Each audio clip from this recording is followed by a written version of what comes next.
بسم اللہ الرحمن الرحیم. ایک نئے پروگرام کے ساتھ آپ کی خدمت میں حاضر ہیں. گیلانی صاحب 3 امپورٹنٹ ہیں. ایک تو سیلڈ کلاس کو نچوڑا جا رہا ہے، اس کی تفصیلات میں آپ کے سامنے رکھوں گا. دوسرا، ایران کے جو سیکیورٹی ایڈوائزر ہیں علی لاریجانی، وہ اپنے بیٹے کے ہمراہ اسرائیل اور امریکن بمبنگ سے جو ہے وہ شہید ہو گئے ہیں. دوسرا یہ ٹاپک ہے. تیسرا جو ہے وہ فیول سٹاکس جو ہے اس کے بارے میں باقاعدگی کے ساتھ ایک روزانہ کی بنیاد پہ میٹنگ ہو رہی ہے.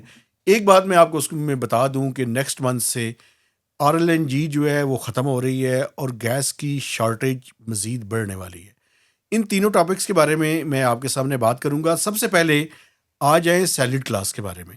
کیا پاکستان میں سیلڈ کلاس ہی بچ گئی ہے کہ جس کا خون نچوڑنا ہے؟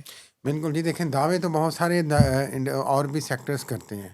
ریل اسٹیٹ سیکٹر دیکھ لیں، انڈسٹری دیکھ لیں، ٹیکسٹائل والے دیکھ لیں، ٹریڈرز دیکھ لیں، اور بہت سارے ادارے ہیں. وہ جناب کہتے ہیں کہ جناب ہمارا تو کاروبار نہیں چل رہا، ہم تو بوجھ تلے دب گئے ہیں، ٹیکسوں نے کیا کام ہمیں خراب کیا ہوا ہے، بجلی سستی کریں، یہ کریں. لیکن یہ چیز تو یہ وہ لوگ ہیں جن کی بہت ساری لاگتیں ہیں اور پھر بھی وہ کچھ نہ کچھ نفع حاصل کر رہے ہیں.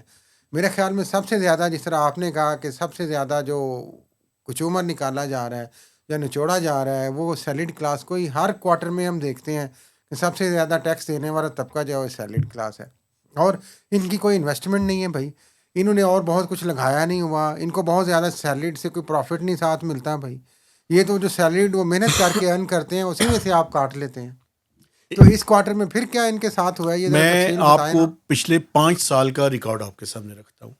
پچھلے 5 سال میں 2020 سے 2025 کے دوران سیلڈ کلاس کی جو کنٹریبیوشن ہے اس میں 400% اضافہ ہوا ہے. اللہ اکبر. ٹو بی ایگزیکٹ اگر میں آپ کو بتاؤں تو 412% ہے. اچھا، اب اگر آپ ریٹیلرز کے مقابلے میں دیکھیں تو ریٹیلرز کی کتنی کنٹریبیوشن ہے. اگر صرف ریٹیلرز کے مقابلے میں دیکھا جائے تو 1300% اضافہ ہے جو سیلڈ کلاس نے دی ہے. اگر پراپرٹی والوں سے دیکھا جائے تو اس کے مقابلے میں بھی تقریباً 3 سے 4-5 گنا جو ہے وہ زیادہ ہے. ایکسپورٹرز جو ڈالرز میں پیسے کماتے ہیں ان کے مقابلے میں دیکھا جائے تو تقریباً 3-4 گنا زیادہ جو ہے وہ سیلڈ کلاس دے رہی ہے. اگر wholesalers, retailers, exporters, property tycoons ان کو مشترکہ طور پہ سامنے رکھا جائے تو پھر بھی سیلڈ کلاس سٹینڈ الون ہے. اتنی بڑی کنٹریبیوشن ہے. میں آپ کے سامنے فگرز رکھ دیتا ہوں. اس سال کے پہلے 8 ماہ کے دوران 365 ارب روپے سیلڈ کلاس جمع کروا چکی ہے. حالانکہ پچھلے سال کا جو بجٹ تھا اس میں جو شروع کے سلیبس تھے 2 سے 2.5 لاکھ روپے پر منتھ انکم والوں کے، ان کے 2.5% ریٹ میں کمی کی گئی تھی. اس کے باوجود 365 ارب روپے جمع کروا چکا ہے. اور میں آپ کو بتاؤں جو FBR کے ایسٹیمیٹس ہیں وہ کچھ 550 سے لے کے 600 ارب روپے کے درمیان اس سال سیلڈ کلاس سے کنٹریبیوشن ہوگی. اچھا، بات یہاں پہ ختم نہیں ہوتی. جن لوگوں کی تنخواہ 1 ملین ہے، وہ چند لوگ ہیں جن کی تنخواہ ملٹی نیشنل کمپنیز کے ہیں، ان کے اوپر سپر ٹیکس بھی ہے سر. جی، وہ جو ابھی فیڈرل کانسٹیٹیوشنل کورٹ نے کہا ہے کہ جناب آپ دیں ہی دیں. جی ان بالکل. کے ساتھ فائن بھی امپوز ہو رہے ہیں اور پتہ نہیں کیا ڈیفالٹ کیا. سرچارج بھی امپوز ہو رہا ہے. وہی آپ کہہ لیں کہ ایکسٹرا کہہ لیں، ایکسٹارشن. اچھا، وہ کمپنیز کا تو وہ جو لیکن سیلڈ کلاس کا وہ کاٹ لیتے تھے. کاٹ لیں. اب مسئلہ یہ ہے دیکھیں یہاں پہ سب سے زیادہ مسئلہ یہ ہے کہ جو سیلڈ کلاس کے ہاتھ نہ بندھے ہوئے ہیں. ظاہر ہے آپ تو کچھ نہیں کر سکتے. سیلری آنی ہے ڈپارٹمنٹ سے، آنی ہے محکمے سے، آنی ہے، اس کا ٹیکس نیٹ میں وہ سارا کٹ جانا ہے، آپ نے لے لینا ہے. اور جو آپ ریٹیلرز کی بات کر رہے تھے، اتنی تو اس حکومت کی جرت نہیں، اخلاقی طور پہ، معاشی طور پہ، سیاسی طور پہ یا گورننس کے طور پہ کہہ رہے کہ یہ ریٹیلرز والی وہ اسکیم ہی کامیاب کر لیتے جو IMF سے آپ نے وعدہ کیا تھا. وہ رجسٹر نہیں کروا سکے آپ ان سے، وہ الٹیمیٹلی آپ پیچھے ہو گئے. یہ تو آپ کا امپلیمنٹیشن کا طریقہ ہے پورے پاکستان میں کہ گورننس اور امپلیمنٹیشن کا اتنا برا حال ہے. الٹیمیٹلی کیونکہ وہ آپ کو ایک اسکیپ گوٹ، قربانی کا بکرا بن گئے ہیں آپ کے لیے سیلڈ کلاس. کیونکہ انہوں نے تو کہیں جانا نہیں، ان کی تنخواہ ادھر سے آنی ہے، ہم نے ساتھ کاٹ لینی ہے. ایک بات میں آپ کو بتا دوں، مجھے تھوڑی سی وضاحت اس پہ کر لینے دیں. ریٹیلرز کے لیے ایک انکم ٹیکس کی آرڈیننس کی کلاز ہے 236G اور H. اس کے تحت جو نان فائلرز ہیں ان کا ریٹ آف ٹیکس جو ڈیڈکشن ہے وہ زیادہ ہو جاتی ہے. یہ حکومت نے ایک رکھا ہوا ہے, لیکن اس میں بھی جو کلیکشن آ رہی ہے وہ سیلریڈ کلاس کے مقابلے میں یعنی منہ کے اونٹ کے منہ میں زیرہ. میں تو وہ یہ بات نہیں کر رہا تھا, میں تو یہ بات کر رہا تھا کہ جو رجسٹریشن آپ نے کرنی تھی ان کو ٹیکس نیٹ میں مزید تاجر دو اسکیم کی بات کر رہے ہیں.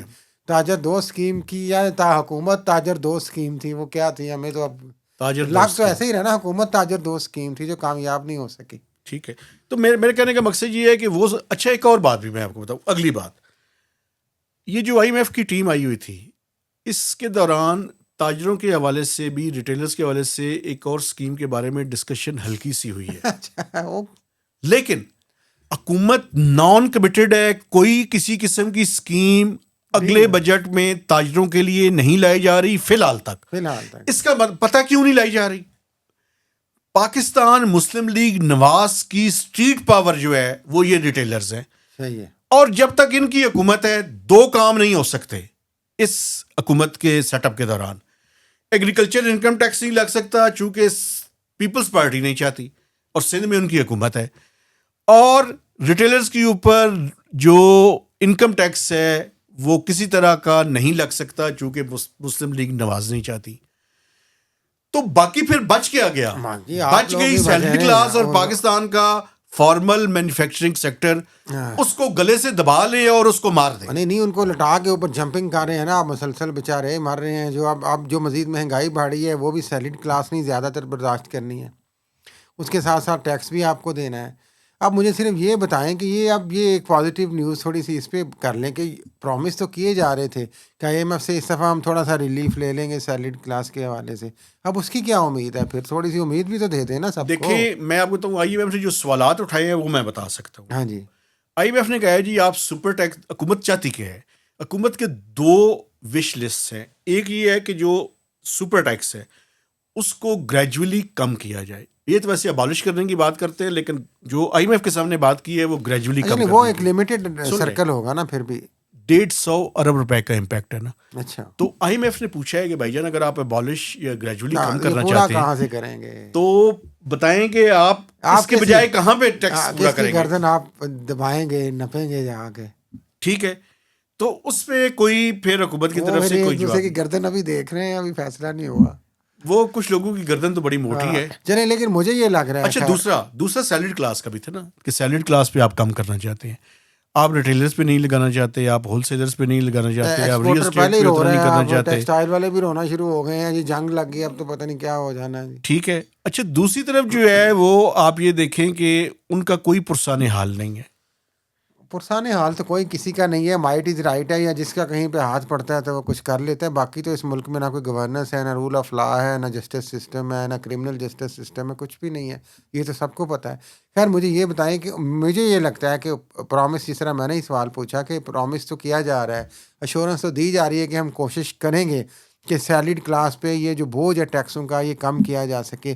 لیکن جو موجودہ صورتحال میں تو مجھے نہیں لگ رہا. مجھے لگ رہا ہے یہ سال تو پورا ایٹ لیسٹ وہ قربانی دیتے ہی رہیں گے.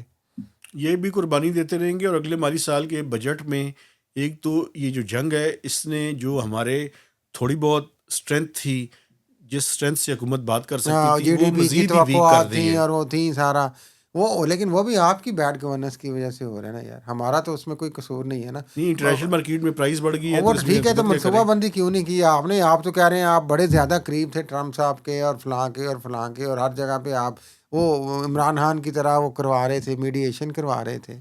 نہیں تو کیا سمجھتے ہیں ٹرمپ کے بارے میں کوئی پروڈکشن کی جا سکتی؟ کوئی تھوڑا سا پلاننگ تو کرنی چاہیے تھی نا. پھر بھی اب جنگ کی بات ہی کر دیا آپ نے تو, یا اور ان کے جو نیشنل سیکورٹی ایڈوائزر کو بھی انہوں نے شہید کر دیا, ان کے بیٹے کو بھی. اس کے ساتھ ساتھ ایک اور جو فورس کے کمانڈر ہیں ان کو بھی, ہاں ان کو بھی مار دیا. پھر آج ایک اور بھی خبر چل رہی ہے کچھ اور بھی وزیر مارے گئے ہیں. تو یہ ٹارگٹ کلنگ ہی اب اس جنگ میں کس طرح سے, یعنی کہ ایک طرف تو ایران بیچارہ کچھ کر نہیں پا رہا سے مراد ہے, ظاہر ہے سخت جتنی ہے آپ اس کے مطابق لڑ تو رہے ہیں, لیکن انٹرنیشنل پاورز ایڈوانس ٹیکنالوجی کے ساتھ آپ کتنا لڑیں گے؟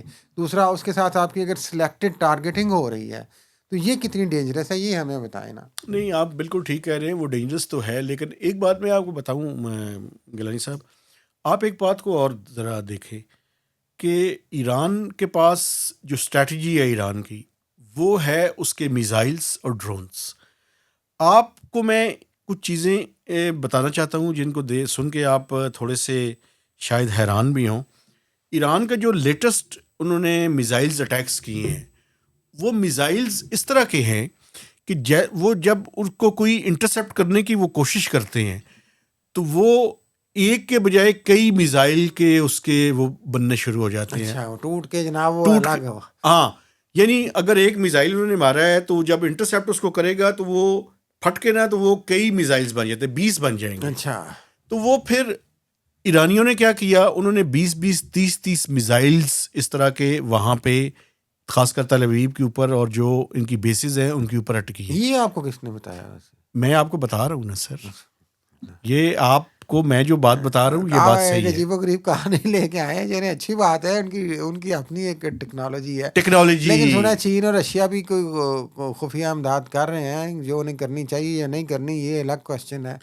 ڈونلڈ ٹرمپ پہلے کہتا تھا کہ نہیں کر رہے، پھر بعد میں اس نے کہا کہ اب جو ٹیکنالوجی یہ استعمال کر رہے ہیں اس کو دیکھ کے لگتا ہے کہ رشیا ان کی ہیلپ کر رہا ہے. لیکن موجودہ صورتحال میں لگتا یہ ہے کہ یہ معاملہ ابھی آگے چلے گا، اور جو ایران کی مشکلات میں مجھے تو ابھی اضافہ ہی نظر آ رہا ہے بدقسمتی سے. لیکن آپ پوری دنیا کی مشکلات میں بھی اضافہ ہو رہا ہے. ایران کی جو کوشش ہے وہ میں آپ کو بتا دوں، وہ یہ ہے کہ اس وار کا جو سپین ہے اس کو ایکسپینڈ کیا جائے. ظاہر ہے جتنا اسی کے نتیجے میں دیکھیں کہ آپ کو آئل کی پرائسز بھی بڑھتی ہوئی نظر آ رہی ہیں. لیکن جب آپ کے پاس اور چیزیں بھی وہ معاشی مشکلات کو کریٹ کرنا چاہ رہے ہیں نا ایک طریقے سے، تاکہ لوگ ریئلائز کریں اور پھر دنیا اکٹھی ہو کے کہے کہ یار اس کو ختم کرو. ایسا ہی ہے نا. دیکھیں اگر آپ کے پاس ٹیکنالوجی ہوتی، اگر آپ کے پاس وہ پاور ہوتی تو آپ فلی لڑتے اور ایک پراپر جنگ کی صورت میں کچھ نتیجہ نکلتا. لیکن چونکہ آپ اس سٹیج پہ نہیں ہیں، میں ایران کی بات کر رہا ہوں، اور ڈیفینیٹلی نہیں ہے، بیکاز ایک تو آپ نے خود ان کے اندر لیڈرز نے کہا کہ اٹامک پاور نہیں بننا. پھر اس کے بعد جس طریقے سے آپ اپنے مذہبی عقائد کے ساتھ چلتے ہیں یہ بھی سننے میں آتا ہے، تو اس میں آپ لڑ نہیں سکتے زیادہ، لیکن آپ لڑائی کو اس طریقے سے کھینچ سکتے ہیں کہ دشمن تھک جائے. صحیح ہے. اور اسی لیے آپ نے یہ اسٹریٹ آف ہارموز کی بھی بات کی ہے ہم نے، کہ آپ نے اس کو روکا، کہ یہ ایک بیسکلی ایک فرسٹریشن بھی ہوتی ہے اور ایک اسٹریٹجی بھی ہوتی ہے کہ جتنا اس کو ہم دیگر پارٹیز کو انوالو کر سکیں اور وہ ریئلائز کریں. دیکھیں کر تو رہی ہیں، اب نیٹو یا یورپین کنٹریز کہہ رہی ہیں کہ ہماری یہ جنگ نہیں ہے، ہم اس کا حصہ نہیں بنیں گے، لیکن اسٹریٹ آف ہارموز کے حوالے سے وہ کوئی اسٹریٹجی بنانا چاہتے ہیں. لیکن ابھی تک بدقسمتی یہ ہے کہ چاہے وہ ہماری یہ اسلامی وزرائے خارجہ کی تنظیم اجلاس بھی ہو رہا ہے آج اوائسی کا، ہاں جی، اور باقی بھی دنیا ابھی تک کوئی اس کو شکل نہیں دے سکی اس جنگ کو روکنے کے حوالے سے. بدقسمتی یہ ہے. اس کی وجہ یہ ہے کہ ایک طرف وہ مانسٹر ہے نا، نہیں مانسٹر تو آپ ہی نے بنایا نا یار، مانسٹر تو آپ ہی بناتے ہیں. میں ڈونلڈ ٹرمپ کی بات کر رہا ہوں. تو میں انہی کی بات کر رہا ہوں. اور نیتنیاہو ہیں، وہ کسی دنیا کے اصول اور ضابطے کے پابند ہیں. اور نہیں تو پھر دنیا ان کے خلاف کھڑی کیوں نہیں ہوتی؟ دنیا اس لیے ان کے خلاف کھڑی نہیں ہوتی کہ دنیا اپنے آپ کو، آپ کیا چاہتے ہیں کہ سارے جنگ میں جو ہے وہ یہی تو مطلب، پھر اس کا مطلب کہ ایران کو مارتے جائیں، نہ کہ ایران نے کوئی پری ایمپٹیو اسٹرائک کی نہ کچھ کیا، لیکن آپ نے اگریسولی اس پہ حملہ کر دیا. اب آپ ثابت بھی نہیں کر پا رہے کہ وہ حملہ کرنا چاہتے تھے، کیا تھے، نیوکلیر پاور بنا چکے تھے، نہیں بنا چکے تھے. اب مبہم قسم کے اور کانٹراڈکٹری اسٹیٹمنٹس آتے ہیں پریزیڈنٹ ٹرمپ کی طرف سے. کبھی کہتے ہیں جلدی ختم ہو جائے گی، لیکن جو آپ نے بات کی جو معاشی صورتحال کا دائرہ، کوشش تو ہے عمران آپ کو، دیکھیں ایران آپ کو فیسیلیٹیٹ کر رہا ہے. اب تو پراپرلی اعلان کر دیا انہوں نے کہ اسٹیٹ آف ہارموز میں پاکستانی جہاز آئیں گے. تو اب وہ جو آپ بتائیں نا ذرا جلدی سے، گیس کی جو مشکلات ہیں پھر وہ کیسے آ جائیں گی؟ سر 2-3 مشکلات ہیں ہماری. ایک تو یہ مشکل ہے کہ $100 سے اوپر جب آئل کی پرائس ہو برنٹ کی، تو ہمارا جو پر منتھ امپورٹ کا بل ہے اس میں کچھ $600 ملین کا اضافہ جو ہے وہ ہونا ہے. ابھی جو پرابلم آ رہی ہے وہ یہ آ رہی ہے کہ جو ایل سیز ہیں اس کو کھولنے کے لیے کچھ کنسورشیمز کی بات ہو رہی ہے کہ بینکس کو اور فائنینشیل انسٹیٹیوشنز کو حکومت نے یہ کہا ہے کہ آپ وہ پیسے جو ہے، جو چونکہ لیٹر آف کریڈٹ جب کھلنا ہے تو اس کے لیے پیسے چاہیے نا، ڈالرز چاہیے، تو وہ کھلنا ایک پرابلم ہے اس ٹائم. جو گیس کا ہے وہ LNG کے، چونکہ آپ کو پتہ ہے کہ فورس میجور قطر نے بتا دیا آپ کو کہ ہم آپ کو مزید نہیں دے سکتے کیونکہ ان کا تو راستہ ہی نہیں ہے، وہ قطر تو منع ہے نا. جی. اب 11 اپریل تک آپ کے پاس یہ گیس کے وہ موجود ہے. RLNG ہمارا آئل کا نہیں, بیسکلی گیس کا مسئلہ اس لیے ہوگا نا کہ قطر کا راستہ بند ہے وہاں سے. ایک اور بات سن لیں اس پہ, میں آپ کو بتاؤں. اس ٹائم پرابلم یہ ہے کہ آپ کو اسپاٹ پرچیزز کرنی پڑیں گی. آذربائیجان سے آپ کر سکتے ہیں لیکن وہ اسپاٹ پرچیزز مہنگی ہوں گی. جب اسپاٹ پرچیزز مہنگی ہوں گی تو آپ کا اس ٹائم جو بجلی ہے وہ RLNG پہ آ چکی ہے. آپ کو پتہ ہے ایک اور بات میں آپ کو بتاؤں, یہ بڑی امپورٹنٹ بات ہے. فرنس آئل پہ ہماری بجلی کی ریلائنس بہت کم ہو چکی ہے, چونکہ جو جنکوز تھے, جو بڑے بڑے جنریشن کمپنیز تھیں جن کو آئل گیزلنگ کہا جاتا ہے, جو پیتے تھے آئل, اس کو حکومت نے اس پچھلے عرصے کے دوران تقریباً ابنڈن کر دیا ہے. تو اس کی وجہ سے ہمارا زیادہ جو ہے وہ ریلائنس RLNG پہ چلی گئی, RLNG کے اوپر اور کول کے اوپر چلی گئی ہے. اب پرابلم یہ ہے کہ RLNG اور کول امپورٹڈ ہے, ہم اپنے لوکل کول کے اوپر شفٹ کرنے کی کوشش کر رہے ہیں. اور ویسے ایک بات میں آپ کو بتاؤں, ایک چیز نے ہمیں بچایا بھی ہے اور وہ ہے سولر. وہ ٹھیک ہے, پہلے آپ اس پہ آ جائیں نا ذرا میرے. سولر پہ میں ذرا ایک بات کرنا چاہتا ہوں نا کہ بلومبرگ کی ایک سٹوری بھی چھپی کہ پاکستان اس کو ایک سمجھ رہا تھا پرابلمیٹک ہے, لیکن یہ اس ٹائم ایک بہتری بھی ہوئی ہے. وہ بہتری ہوئی ہے, لیکن وہ تو ایک وقتی سچویشن ہے نا کہ کرائسس میں آپ کو ایک سبسٹیٹیوٹ ان کے پاس تھا تو انہوں نے استعمال کیا تو برڈن اتنا نہیں بڑھا جتنا بڑھنا تھا. آپ RLNG پہ آئیں, کیا ہوگا کیا آگے جلدی؟ RLNG پہ 11 اپریل کے بعد آپ کے پاس RLNG دینے کے لیے نہیں ہوگی آپ کے سسٹم کے اندر. تو آپ کو اگر اسپاٹ بائنگ آپ کریں گے تو وہ مہنگی ہوگی. اگر اسپاٹ بائنگ مہنگی ہوگی تو پھر بجلی کی قیمت بھی بڑھانی پڑے گی. اب بھی ₹1.64 کی پہلے چلی گئی ہے کہ نیپرا کے پاس کہ وہ ₹1.64 دیں. لیکن یہ آگے جا کر اگر اس طرح سے ہوتا ہے تو اپریل میں آپ کو بجلی کی قیمت, چونکہ آئندہ گرمیاں آنے والی ہیں, تو 3, 4, 5 روپے مزید بڑھانی پڑے گی اور کنزمپشن بھی بڑھ جانی ہے, لوڈ بڑھ جانا ہے. جی لیکن گیس کا کرائسس کیا بتا رہے تھے آپ, جلدی سے وہ بھی میں یہی تو بتا رہا ہوں کہ گیس کے آپ کی شارٹیجز ایگریویٹ ہو جائیں گی, اسپاٹ بائنگ کرنی پڑے گی اور وہ اسپاٹ بائنگ مہنگی ہوگی. بٹ اس سے گیس کی لوڈ شیڈنگ تو نہیں ہوگی نا. ہوگی نا. وہ کیسے ہوگی؟ RLNG کی تو ابھی سپلائی شروع نہیں ہوئی, ابھی تو سوئی گیس والی گیس ہی چل رہی ہے. میں آپ کو یہ بتا رہا ہوں کہ وہ ریکوائرمنٹ کے مطابق ہماری ریکوائرمنٹ پوری نہیں ہو سکتی جب تک RLNG نہ ہو. تو RLNG جو ہے وہ ایک طرف تو مہنگی ہوگی تو ہم پوری نہیں خرید سکیں گے, اور دوسری جو ہے وہ یہ شارٹیج بڑھے گی. آپ انڈیکیٹ یہ کریں گیس اور بجلی کا بحران, ایک کہہ لیں مہنگائی بجلی اور گیس کی اور بحران دونوں, لوڈ شیڈنگ دونوں کا آپ ایک فور کاسٹ کر رہے ہیں کہ بالکل یہ خطرہ ہے اگر یہ کرائسس آئندہ آنے والے چند دنوں کے اندر ختم نہیں ہوتا. آخری بات جاتے جاتے کر لوں, صرف RLNG نہیں, LNG کا بھی ایشو ہے, اور اس کے ساتھ ساتھ میں آپ کو بتاؤں LPG کا بھی ایشو ہے, جو کہ اب مارکیٹ میں بہت زیادہ مہنگی ہو چکی ہوئی ہے, اور ملنے کی بھی شارٹیجز بھی ہوگی. ہاں جی, اگر آئل سے آپ تھوڑے سے سیو ہو جائیں گے تو باقی معاملات کو کیسے دیکھیں گے آپ. سو ایک کرائسس سے آپ نکلنے کی کوشش کرتے ہیں, 2 اور کرائسس آ جاتے ہیں. تو ابھی سیلڈ کلاس کا ماتم کر رہے تھے, ایک آخری بات مجھے کرنے دیں. افورڈ سیلڈ کلاس کو کرنا ہے, یہ جو کچھ ہونا ہے. ایک آخری بات مجھے کرنے دیں. ارمکو جو کمپنی ہے انہوں نے پاکستان کو ایک بات کی یقین دہانی کروائی ہے. انہوں نے کہا جی کہ آپ کوئی 5 لاکھ تقریباً بیرل جو ہے نا وہ امپورٹ کرتے ہیں ایک شپ کے اوپر. وہ ایک شپ کا مینیج کر رہے ہیں جس میں 2 ملین 4 گنا زیادہ ہوگا. کوئی 4 سے 6 جو ہے وہ شپس پائپ لائن میں ہیں.